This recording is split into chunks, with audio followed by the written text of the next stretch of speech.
Technically, before we start the business, we have to know ano yung kaya ng budget, ano po yung gusto nyong i-avail talaga. Ang battleground natin po sa negosyong to, pabilis lang delivery. Madaming kalaban, pag mabagal ka mag-deliver, maubos customer mo. 9 kasi parang robotic po yan. Kapag marumi siya, automatic na naglilinis yan. Unlike ng 5, ikaw ang maglilinis. Mag-i-start ka ng water station business, budgetan mo na sa kalahating milyon yan. Siyempre, small planta yun, boss. Ang pinakamalaki na chances na kumikita sa negosyong to, palagi, yung mga may malalaking makina. Magkano ngayon ang kinikita ng 400 container daily? 400 times mo sa 20, that would be 8,000 pesos a day. Yan yung daily income.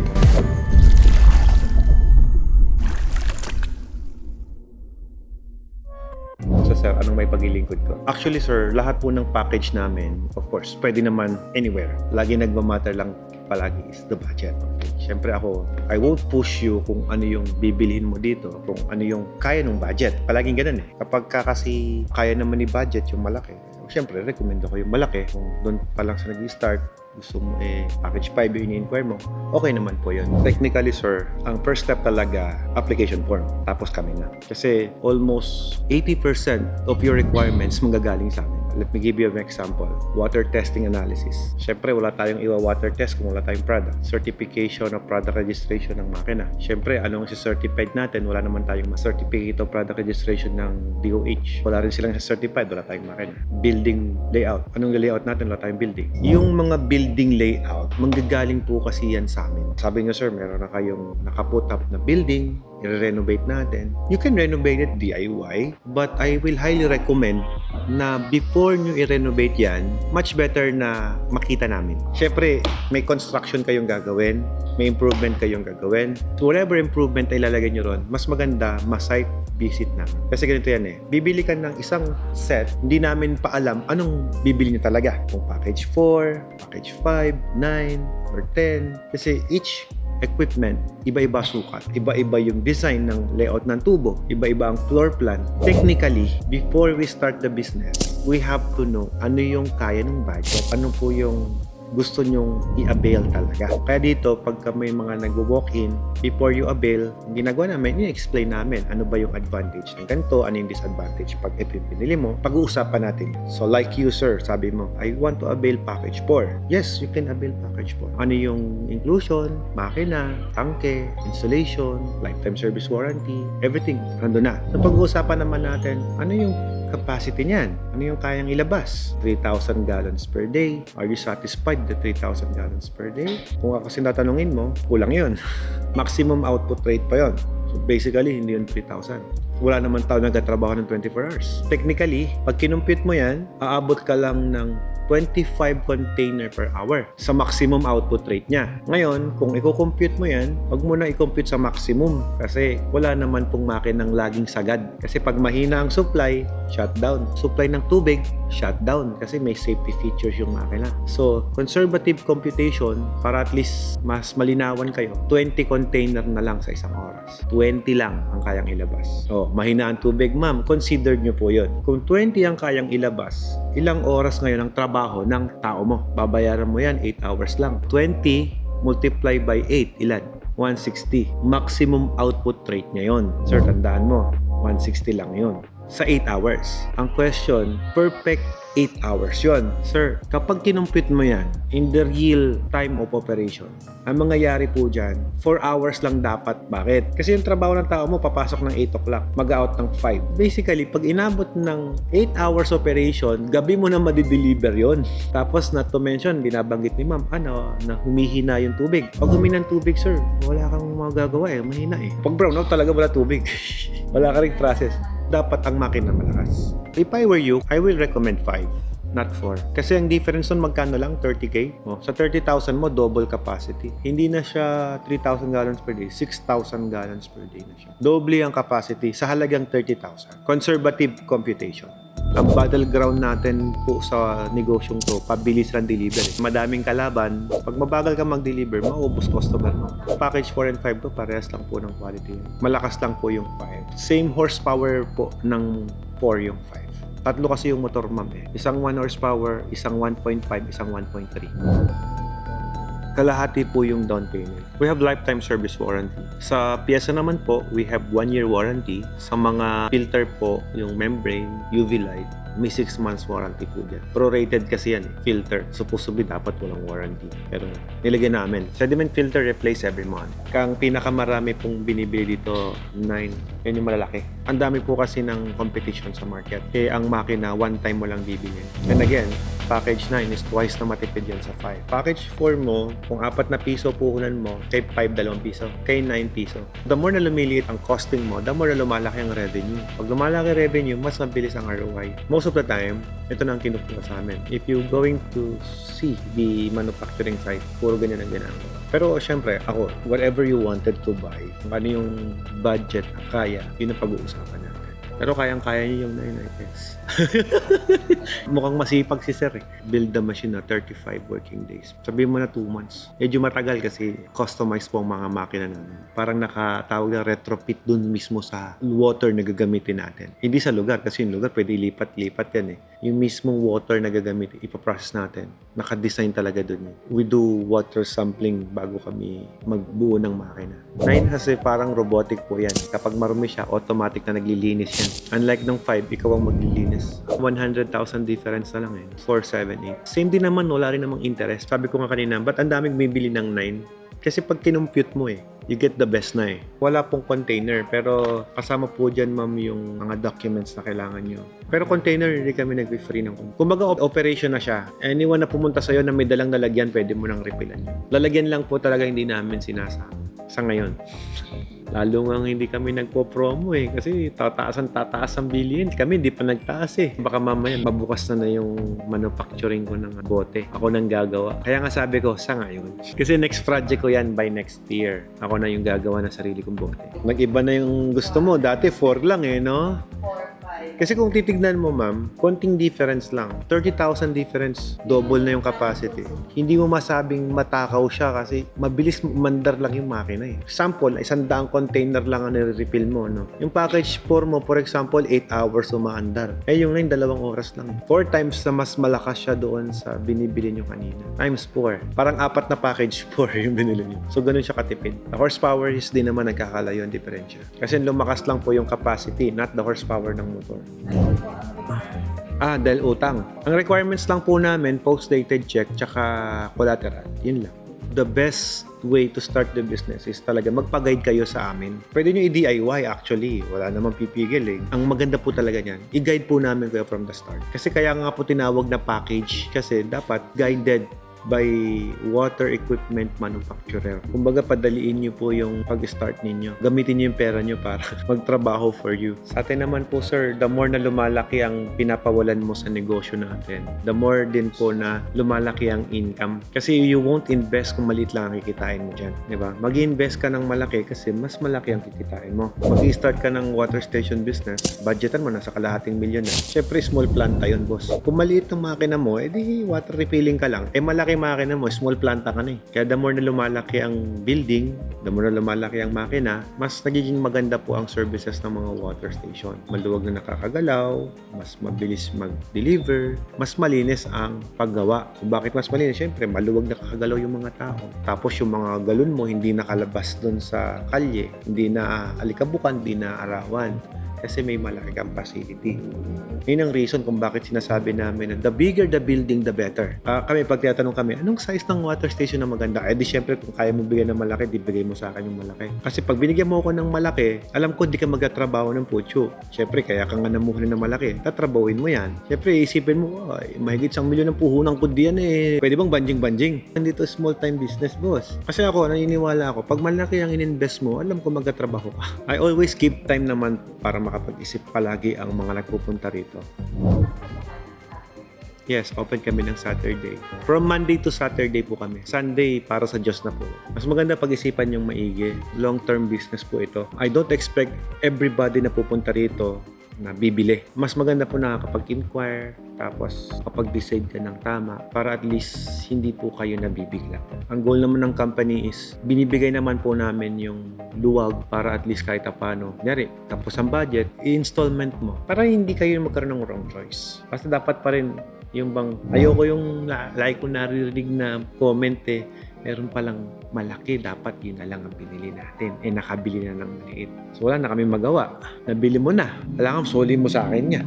Sabi ko nga sa'yo, customize yan. Yung upgrade po, hanggang dun lang din po yun. Yung 4, pwede natin i-upgrade to 6,000 gallons per day. Hanggang dun na lang yun. Pinag-uusapan natin nito is 12,000, yung 9. Kumbaga, hindi mo hahanapin yung capability ng malalaki sa maliit. Hindi po siya kagaya ng solar na dagdagan mo ng panel, dagdagan mo ng baterya, lalakas. Hindi po ganun. Kasi pinag-uusapan natin dito, yung housing pa lang iba na eh. Yung motor pa lang, iba na eh. Multi-stage versus booster pump, magkaiba yun. Ibang aparato, naka-fully automatic, manual yung isa eh. So, ang lalaki ng ginagastos natin kapag i-upgrade mo. Parang bumili ko ulit isang package. Sayang yung investment mo sa unang makina. Yun yung masabi ko doon. Pag-isipan niyo pong maigi ng girlfriend mo. And I hope next time, alam ko pag sinama mo yung girlfriend mo dito, may decision na yun. Thank you so much. Paalam mo. Hello, magandang po dito. Kape, boss. Sige. Dalawang kape Americano, please. Nasa baybay ko na, galing ka ng Switzerland. Ayun, galing ako ng New York, Mexico, Brazil, Peru. And then go back here. Ay, taga New York kayo? Watermax ang ibigay mo, yung galing sa poso ko. Centralized yung bahay ko eh. Kahit saan gripo ko uminom, kahit naghugas ka ng puwet, pwede mo inumin yung tubig eh. Ganun kalinis tubig ko dito, boss. Taga New York pala kayo. Kailan kayo mo eh? Monday lang. Kamaya pala amoy dollar ka, sir. Dito, ma'am, pag nagbebenta ako, ayoko nang namimilit na bibili ka. Gusto ko pagka bibili ka, yung talagang desidido ka. Dapat bibili na talaga kagad. Hindi naman. Wala nga pilitan. Walang pilitan ng pagbili dito. Pwede tayong pumunta ka rito dahil nakikipagkaibigan ka lang. Nakikusyoso. Kaya lang, karamihan po nagpunta rito. Sabi ko, walang bili yan eh. Hindi ko pa nakakausap. Nagbabayad. The product speak to it, sir. Sabi nga nila, ang galing mo naman magpaliwanag. Hindi po, maganda yung product. Kasi walang good speaker kung pangit ang product. So, pag maganda ang product, maganda po ang review, maganda ang feedback. Okay, magtatayo kayo ng water station. Sigurado ang tanong mo niyan, paano magsimula? Ang gusto ko, direct to the point na unang-una, magre-repiping tayo, magpapalit tayo ng mga parts. So, yung mga ganun na upgrade, ayun po yung tinatawag natin na another expenses mo kasi may services na naman pong kaakibat yun. So, ano magandang package yung sa nag-start pa lang? Ito, kaya po yan naka-display. Ang nag-i-start po na maganda, high-end package po talaga. The reason why, sa taas po ng competition sa market nowadays, alam ka namang o-opera kita ng talo ka nila. Kahit tigitan mo, much better. Kahit yung 9, ma'am, laban yan. Pero kung kaya mo yung 10, syempre, ikaw yung pinakamalaking water station sa kuya po, sigurado. Sir, yung package 5, pwede din ba? Yes, kaya po yun. Ang marirecommend ako, package 4 pataas. Kasi purified na po yun. Ang difference po ng 4 at 5, capacity palagi. Same po siya ng horsepower sa motor. Same horsepower po sa lahat. Same filtration system. Nagkaiba lang ng 5, double yung capacity. Kung yung 4 po ay 3,000 gallons per day, yung 5 po ay 6,000 gallons per day. Na ang price difference po ay 30,000 pesos lang. Na naka-double control system po yung 5 compare sa 4. Nakabukod po yung kanyang control center doon sa kanyang monitoring center. Kaya po dalawa. Technically, mahina po ang 3,000 gallons per day. Kung bakit sinasabi kong mahina po yan, kasi 3,000 gallons per day is only 160 container. Mahina po yun. Sa 8 hours operation. Conservative computation. Pwede bang ma-explain kung paano kitaan? Magkano po ba yung target? Potentially na nakikita nyo na pwede natin ibenta sa kuya po. Kapag marami na pong water station, mataas ang competition. At pag mataas ang competition, mahirap kung mahina ang makina. Kasi nag-matter palagi yung lakas ng capacity ng produkto natin. Kapag mabagal ang makina mo mag-process, mabagal din po kayo makapag-deliver sa mga customer ninyo. At pag mabagal ang delivery sa customer, ang nangyayari, lumilipat yung customer. At yung container mo na mismo, hindi pa sa'yo ipaparefill yun. Ipaparefill sa ibang water station na mabilis mag-refill yun. So, ang laki ng talo ng maliliit na makina. Kung malakas ang makina mo, ma'am, kahit yung container ng ibang water station, ikaw ang nagre-refill kasi malaki makina mo. Kaya kung tatanungin mo ako, ano ba yung maganda pang start ng water station Siyempre, yung malaking makina, yung malakas. Kasi kapag malakas yan, talon-talo mo ma'am yung mga nakatayo na dyan sa market. Kasi siyempre, malakas yung makina mo, yung container nila, ginagamit mo, nire-refill mo eh. And you cannot stop the customer kung saan nila gusto magpa-refill. O lilipat yan, ma'am, nauuhaw yung tao eh. Kahit container mo pa yun, i-refill sa iba yun. Ang pinakamalaki na chances na kumikita sa negosyong to, palagi, yung mga may malalaking makina. Again, ulitin ko yung tanong mo kanina, ano yung magandang pang-start ng water station business? Yung malaki. Lamang eh. Ang gusto nyong malaman, ano yung katapat namin, ganon. Hindi ko alam ma'am kasi yung kino-compare yung mga makina ng iba eh. I respect their build eh. Pero ganito yan ma'am. Tignan mo dun. We are the only company that stays in the 8 years consecutive #1 manufacturer sa buong Pilipinas. 8 consecutive years. And now we are 18 years in operation. Kasi yung 10 taong operation namin, hindi pa kami notice nun eh. Na-notice lang kami after 10 years. Mag-ooperate na kami noon pa. Pero hindi kami recognized as #1 manufacturer sa buong bansa. But now, we are recognized after 10 years of working hard. Hindi po tatagal ang isang kumpanya pag hindi maganda ang serbisyo. Hindi lalaki ang isang kumpanya kapag palpak ang serbisyo. Pag palpak ang produkto, pangit ang serbisyo, hindi lalaki. And we are now here. Kung ang habol ko sa inyo, pera, bentahan lang kayo. Hindi kami tatagal dito. We're doing this kasi we have our vision and mission to this company. Hindi palagi pera usapan. Pinag-uusapan namin is the partnership palagi. If you buy our product, yung services namin sa'yo lang. Partner ka namin eh. I want you to have the best. Kaya nga marami natawag dito eh. Tatawag sa amin, sir, ganito, may problema yung makina namin, ganyan. Anong package yung nabili nyo? Ay, hindi po kami Watermax. Sorry, hindi kami gumagawa ng hindi Watermax. Napa-comment na nga sa comment section ko, ma'am eh. Next time, sana gawin nyo rin yung ibang water station. Lifetime service warranty. Hindi na puputol sa after the transaction. Marami po kayong makita dyan, bumili ng mura, bumili ng water station. After mabentahan, sarado na. Kasi yung may-ari, hindi na alam kung paano ayusin yung makina. Everything is nasisira kahit gano'n pa ka-quality. May parts, may gagawa. Yun ang importante. Sa negosyong to, yun ang importante. Kasi technically po, papasok ka sa negosyong to, hindi ka naman marunong maggawa ng makina. Kung masira yan, hindi mo naman alam i-repair. So technically, kami pa rin po mag-i-repair. So I've solved all of that problem. Kaya makita nyo, ang dami naming client. Ang dami rin nagko-comment, legit, ito yung water station ko, ang ganda pa rin ng performance. 8 years ago, ito yung water station ko. Okay pa din.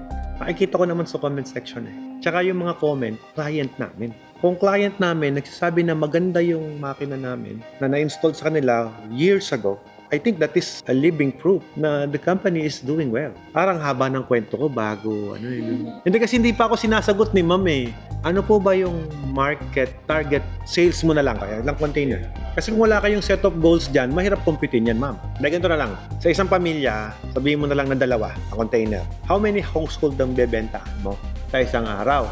Sabihin mo na you are serving 100 families. Maliit yan. Hindi yan pang commercial.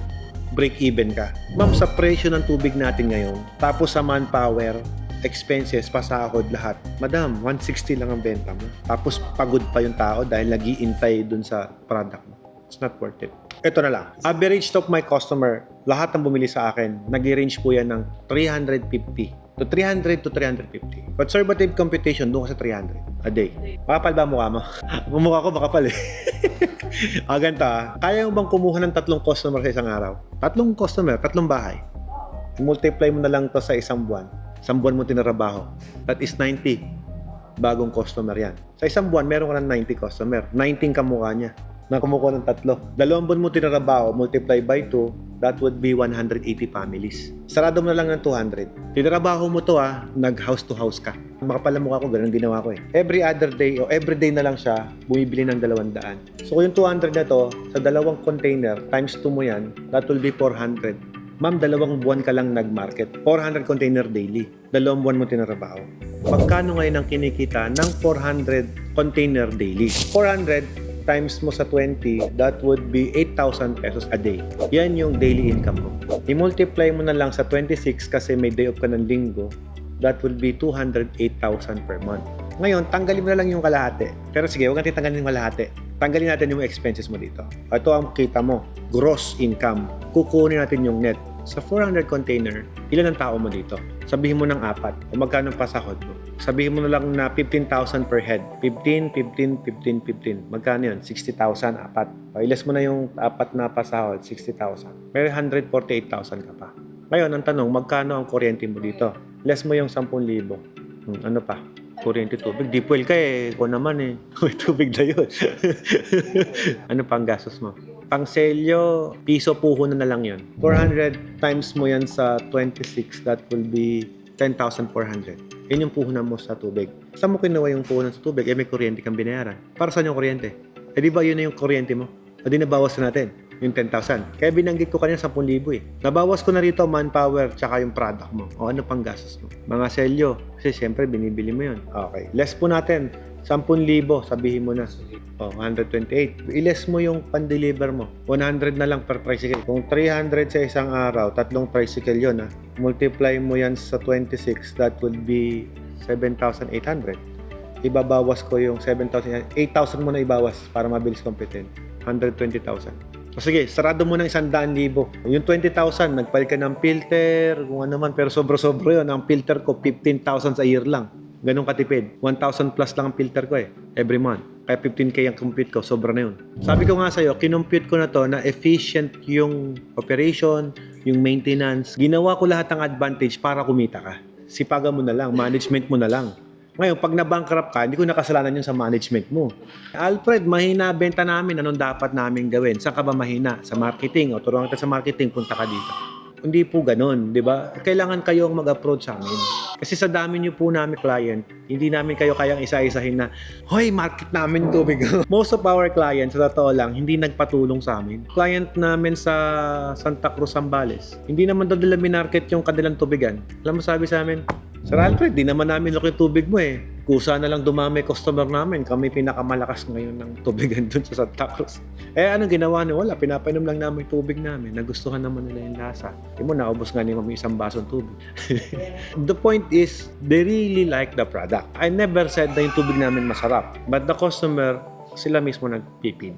Hintayin mo nang mawala yung lamig. Mas maganda mawala yung lamig. Kasi kapag ka malamig, hindi mo malasahan. The product is very simple. We make it more simple to understand and we make it more simple to manage, to make it work. In the end, hindi po kayo mahirapan. Anything na ninadagdag mo dyan, nagiging komplikado. Kapag naging komplikado, kayo rin mahirapan. Kasi hindi naman tayo inborn na, marunong tayo sa planta. Planta po itong binubuksan natin, ma'am. FYI. Kaya nga po kailangan nyo mag-seminar. Kasi planta po ito eh. We provide also seminar. Pero mas maganda po ang mag-seminar kayo. Kasi I don't trust yung mga tao na isa-seminar namin. Kagaya po na nangyari sa client namin. Iniwanan ng mga tauhan. After the seminar, babalik dito, Sir Alfred, seminar mo ulit kami. Eh kung ikaw tinuruan ko, eh kahit magkapalpal ka ng tauhan, it's okay.